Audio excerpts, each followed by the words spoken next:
কেমন আছেন সবাই? আশা করি ভালো আছেন। তো আজকে আপনাদের সামনে একটা ভিন্নধর্মী রেসিপি নিয়ে হাজির হয়েছি। দেখতেই পাচ্ছেন আ এদিকে গুড় জাল হচ্ছে প্রায় ২.৫ কেজির মতো গুড়। আ প্রতিবারে যখন গুড়ের জিনিস রান্না করি তো গুড়টাকে আমি আলাদা করে জাল দিয়ে নিই।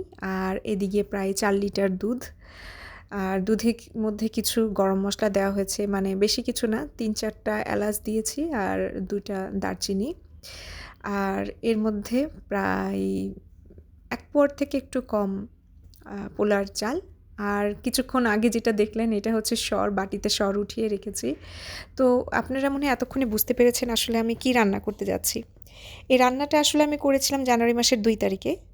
আপনাদের ভাইয়া কুষ্টিয়া যাবে, মানে আমার শ্বশুরবাড়ি যাবে। তো যাওয়ার আগে ভাবলাম ওকে একটু শীতের এটা নতুন একটা রেসিপি আমি ওকে একটু খাওয়াই। ও এগুলো খুব পছন্দ করে। তো যাই হোক, এখানে ৪ লিটার দুধ জাল দিয়েছি। মানে এখানে বলক আসার সাথে সাথেই আমি প্রায় আমার ২ কাপ থেকে একটু কম চাল দিয়েছি, এবং আস্তে জাল দিয়ে আর কি এটা করেছি যাতে করে সিদ্ধও হয় দুধটাও। আমি ১ লিটার কমায়ে ফেলবো জাল দিতে দিতে, মানে ৩ লিটার হয়ে যাবে।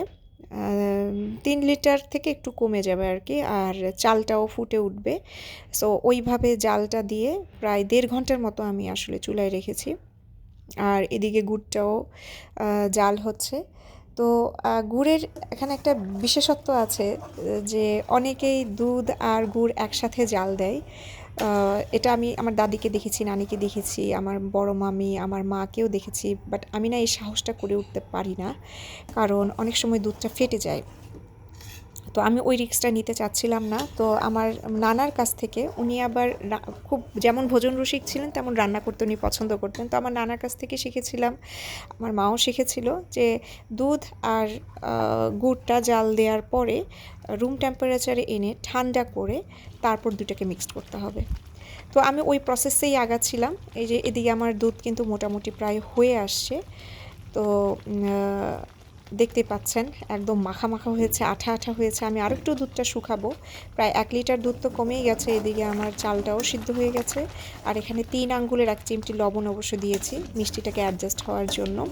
আমার চালটাও সিদ্ধ হয়ে গেছে, আর একটু বেশ নাড়াচাড়া করছি যেন চালটা আধা ভাঙা হয়ে যায়, কারণ আমি চালটা ঘন্টাখানেক ভিজিয়ে রাখতে চেয়েছিলাম। বাট এটা একটা সাডেন ডিসিশন ছিল। রাত ৮টার সময় হঠাৎ করে মনে হলো, ক্রেভিং উঠলো যে আমি একটু আজকে গুড়ের পায়েস রান্না করব। সো ওই প্রিপারেশনটা নিয়ে উঠতে পারি নাই।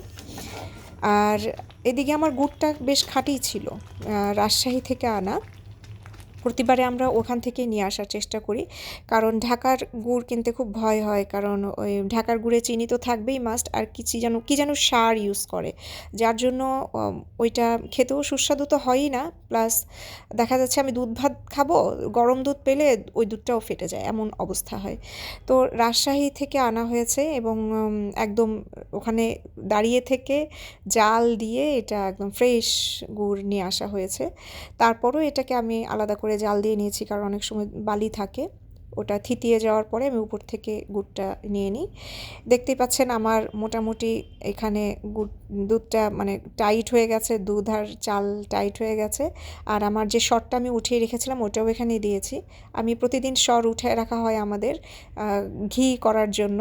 তো ঘি কীভাবে বানাই ওটা আরেকদিন আপনাদের সামনে নিয়ে এসে হাজির হব। আর এখন মোটামুটি রুম টেম্পারেচারে চলে আসার পরে এখন আমি গুড়টা দিয়ে দিচ্ছি। তো এটার আরেকটা সুবিধা হচ্ছে যে আমি টেস্ট করতে পারি আর কি, যে কতটুকু মিষ্টি হলো বা কতটুকু অ্যাড করতে হবে।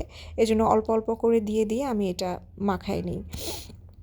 স্বাদ কিন্তু ওই যেভাবে রান্না করে দুধ গুড় একসাথে দিয়ে ওই সেম স্বাদই, বরং আমার কাছে মনে হয়েছে যে আমার ক্ষীরটা অনেক বেশি মজার হয়।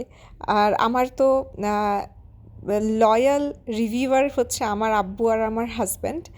তো ওদের কাছে খুবই মজা লেগেছিল, আর আমার কাছে তো আমার জিনিস ভালো লাগবেই। আমি মুড়ি দিয়ে খেতে বেশি পছন্দ করি। শীতের দিন সকালবেলা মুড়ি আর ক্ষীর খুব মজা লাগে।